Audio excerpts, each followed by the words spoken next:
Welcome back, boys and girls. This is Module 5, Topic 1, Lesson 2, Breaking the Fourth Wall, Activity 2.1.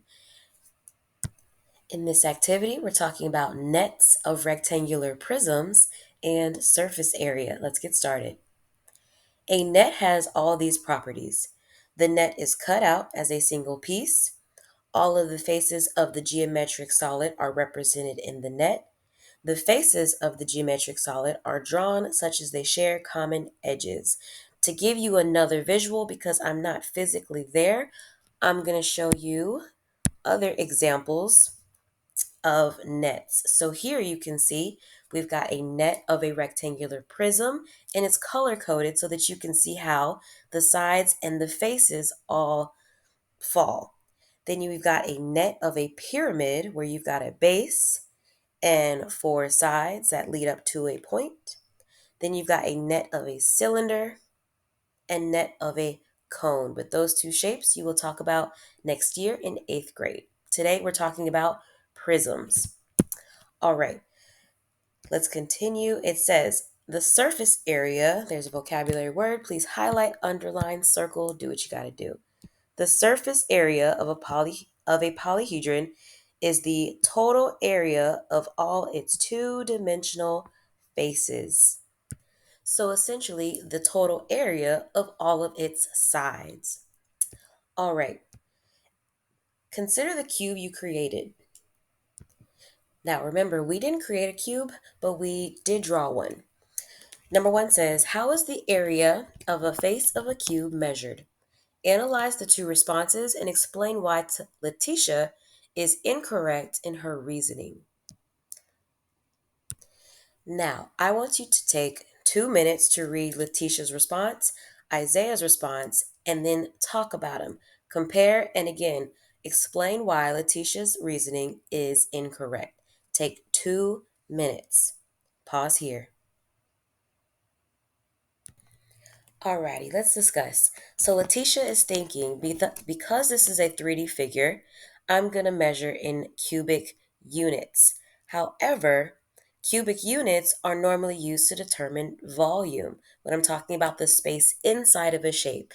And being that we're only still talking about the outside of the shape, the flat surfaces on the outside, Isaiah is correct because surface area is still measuring area. In area, we measured in squared units. So anytime in this lesson that we are finding surface area, we're going to use units squared, centimeters squared, inches squared, or squared feet.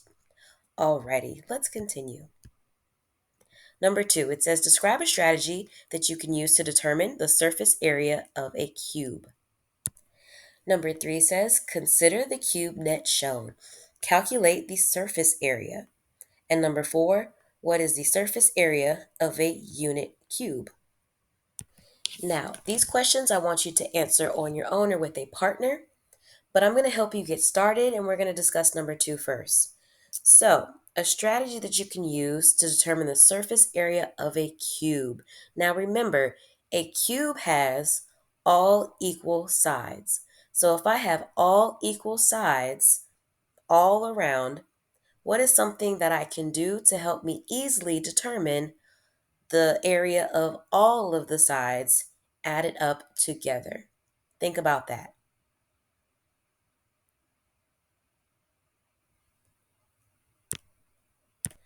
Hopefully you were thinking what I was thinking.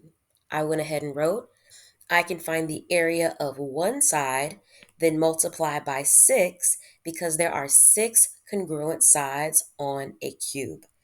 Now, on your own or with a partner or your group, you're going to answer number 3 and 4. So you're going to calculate the surface area of the net shown, or the cube shown, excuse me, using this net. And then number 4, you're going to answer what is the surface area of a unit cube? Meaning if I have a cube that measures 1 cubic unit all the way around. Alrighty, at this time, take about 2 to 3 minutes. Actually, no, take 3 minutes to answer 3 and 4 with your partner or group. All right, 3 minutes on the clock. Pause here.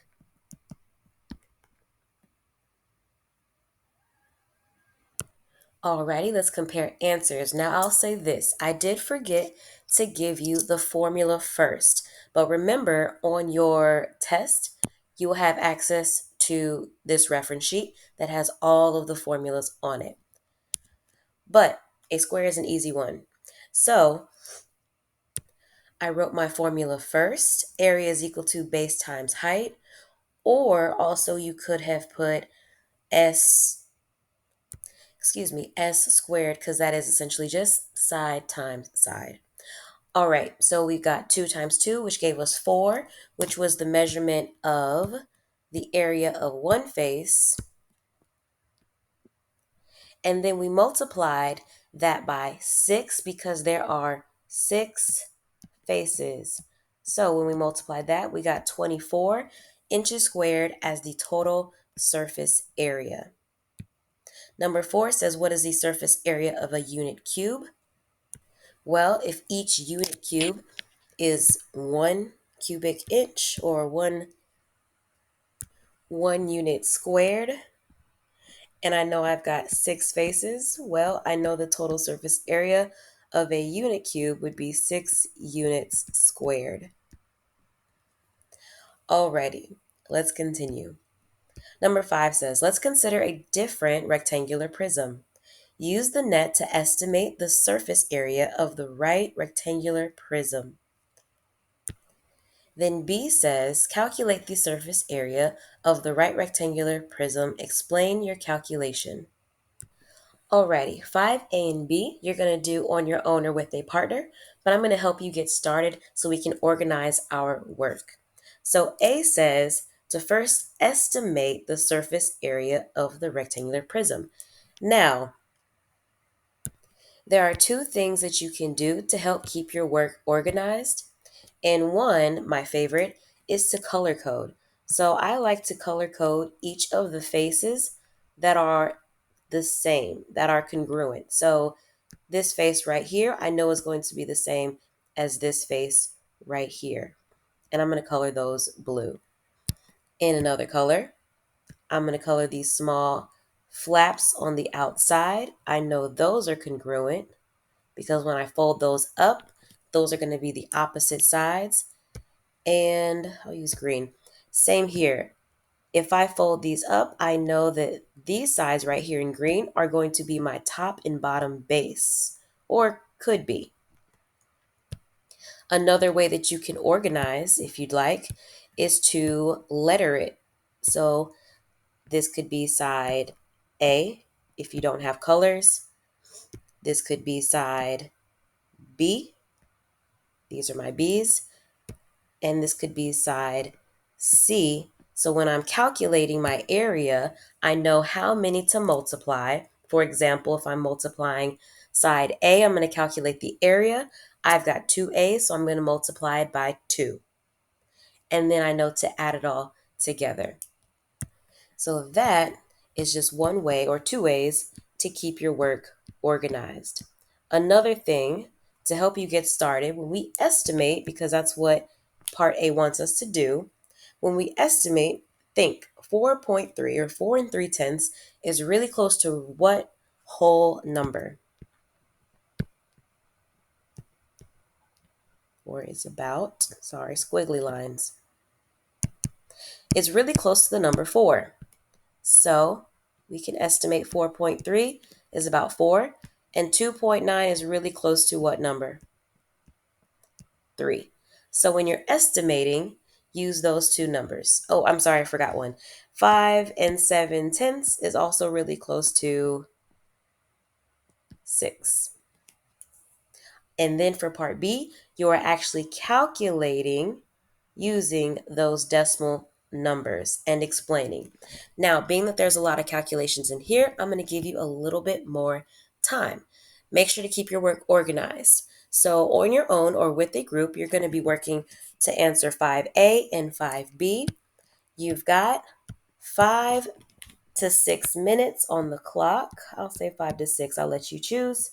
minutes on the clock to answer that. Make sure to show all of your work. Answering A and B. Pause here.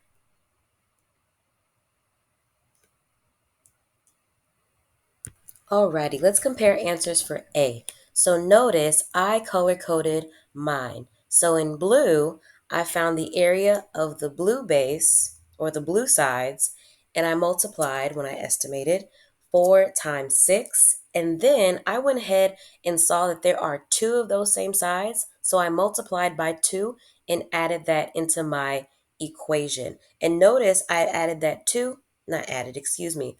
I multiplied that 2 in every single equation because I saw that there were two of each of those sides.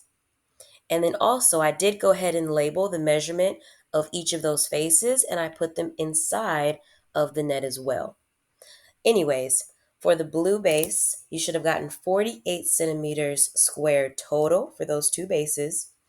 For the green base, you should have gotten, or the green side, 18 in each for each base.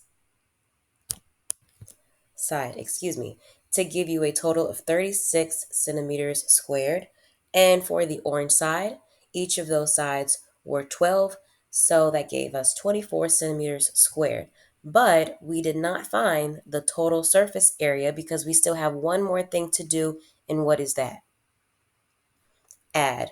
When you add all of these numbers together, you will get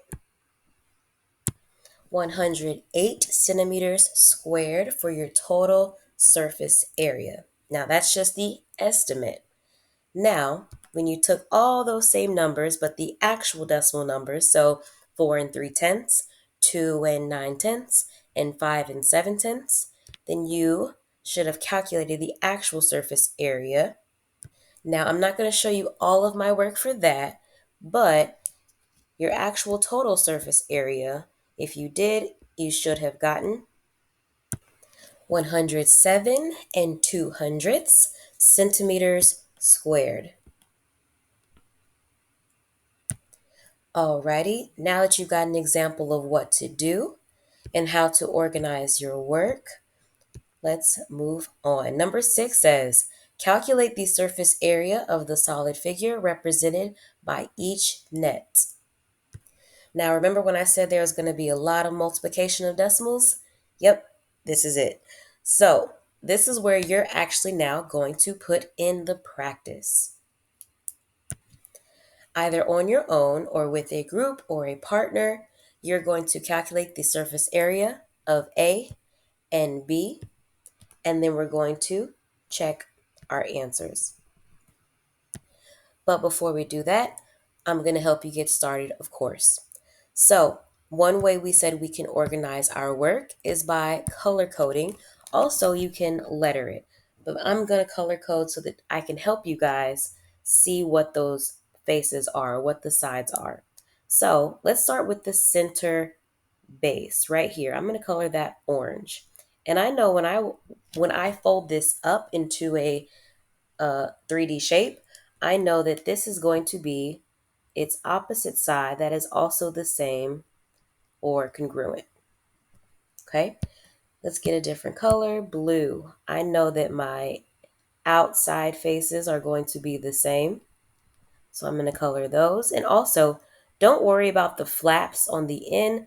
That is not a part of the question or a part of the surface area because those are simply the flaps that get folded in to connect the cube or prism. All right. And lastly, our base is in green. Those are congruent. I'm going to also do the same thing for B to help you get started. But actually, at this time, if you want to go ahead and start solving, go ahead and do that. I'm just shading in the bases so that... Actually, never mind. Let me pause and shade so that this video isn't 30 minutes long. All right, shading is done. Notice for B, there are actually 4 congruent sides, so you only have to calculate the area of one of those and then multiply it by 4. I went ahead and put the formula for you at the top. Area is equal to base times height for each of these parallelograms. Sorry, Oh, no, yeah, that's right. Parallelograms. And on your own or with a partner, I want you to work on A and B. Now, I'm going to give you about 8 minutes. That should be plenty of time to at least get one done, being that we're still developing in this concept. So 8 minutes, if you can get both done, great, but your goal should at least to get one completely done in this 8 minutes. Alrighty, 8 minutes on the clock. Set your timer. Pause here. Alrighty, let's check our answers. So for 6A, your work should have looked like this. One side or two sides equaled 20 and 3/10 feet squared. The green sides, the total of that area is 29 and 58 hundredths feet squared. And the orange sides were 35 and 7/10 feet squared. When you add these all together, lining up those decimals, you should have gotten a total surface area of 85 and 58 hundredths feet squared. Now B. My smaller sides, which were squares, base times height gives us 0.5 times 0.5 times 2. That came out to be 5/10 meters squared. And then for our purple sides, we got 1 and 9/10 times 5/10 times 4, which gave us 3 and 8/10 meters squared. When we add those together, we get a total surface area of 4 and 3/10 meters squared. Alrighty, moving on to question 7. Lastly, it says, draw a net to represent each solid figure. Label each net with measurements and then calculate the surface area of the solid figure. So, as always, I'm going to help you get started because I want you to do 7A and 7B on your own. But you're probably wondering, how do I draw a net? Well, looking at this first figure here, I know that I always am going to start with a base. Here is my base on the bottom. And then I know I've got my two smaller sides. I can see those. And then also, if I were to fold this outwards, I know I've got these outer edges here, which is here and here. And then also on either one of those sides, I need to have my top base, which I'm just going to throw here because I have more room. And there is my net. Not the best looking, so forgive me. But as you can see, I've got 4 faces, 1, 2, 3, 4, and 2 bases. And also to help you kind of see it a little clearer, let me color code. Alrighty, now it's a little clearer to see. My outer edges in blue, my ends on the left and right in green, and my top and bottom bases in orange. Now at this time, you're going to do the same for B, and then also calculate the surface area. Here I'm going to give you a little bit more time so that you can really get some good practice in drawing the nets and also with these fractions as well. So I'm going to give you 10 minutes on the clock to solve either on your own or with a partner. 10 minutes to draw the net and also to calculate the total surface area. Pause here. All right, let's check our work. So I did forget one thing, to make sure that you label your net with measurements. So here are examples of what your nets could have looked like. Excuse my net for B because it's a little wonky, but I did color code so that you can see how the bases are related and how I labeled them. Now for what you should have gotten for your total surface area. For 7A, you should have gotten 10 and 29 over 32 meters squared. And for B, you should have gotten 12 and 544 thousandths inches squared. Alrighty, this concludes your learning for this activity. I will see you in the next video.